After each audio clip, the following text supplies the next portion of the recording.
"Here!" cried Alice, quite forgetting in the flurry of the moment how large she had grown in the last few minutes. And she jumped up in such a hurry that she tipped over the jury box with the edge of her skirt, upsetting all the jurymen onto the heads of the crowd below, and they lay sprawling about, reminding her very much of a globe of a goldfish she had accidentally upset the week before.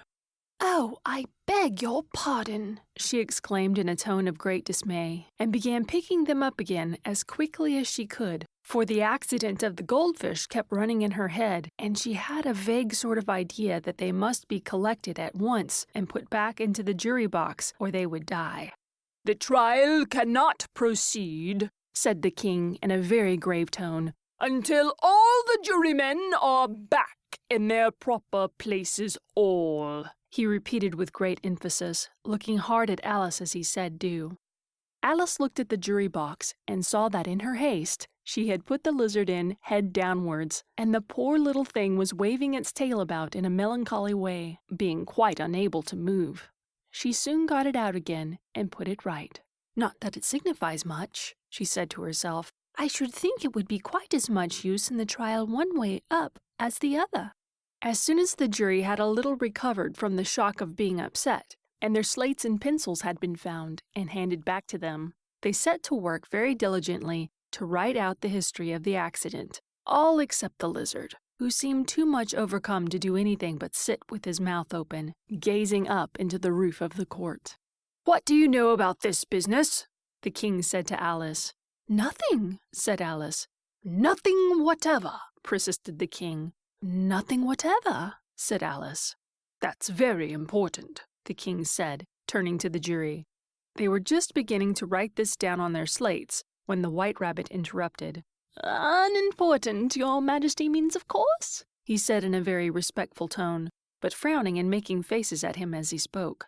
"Unimportant, of course, I meant," the king hastily said, and went on to himself in an undertone. "Important, unimportant. Unimportant, important," as if he were trying which word sounded best. Some of the jury wrote it down important and some unimportant. Alice could see this as she was near enough to look over their slates. "But it doesn't matter a bit," she thought to herself. At this moment the king, who had been for some time busily writing in his notebook, crackled out, "Silence!" and read out from his book, "Rule 42. All persons more than a mile high to leave the court." Everybody looked at Alice. "I'm not a mile high," said Alice. "You are," said the king. "Nearly 2 miles high," added the queen. "Well, I shan't go at any rate," said Alice. "Besides, that's not a regular rule. You invented it just now."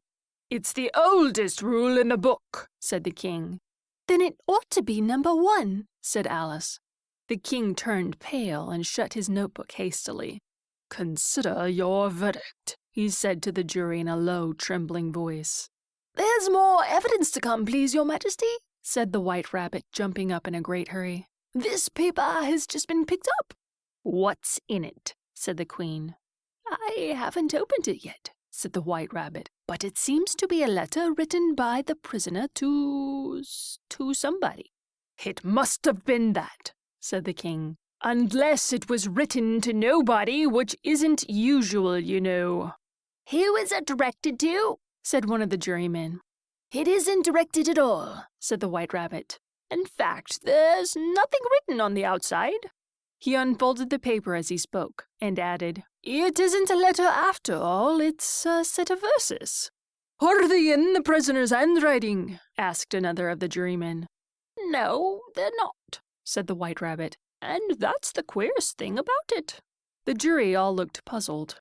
"He must have imitated somebody else's hand," said the king. The jury all brightened up again. "Please, your majesty," said the knave, "I didn't write it, and they can't prove I did. There's no name signed at the end." "If you didn't sign it," said the king, "that only makes the matter worse. You must have meant some mischief, or else you'd have signed your name like an honest man." There was a general clapping of hands at this. It was the first really clever thing the king had said all day. "That proves his guilt," said the queen. "It proves nothing of the sort," said Alice.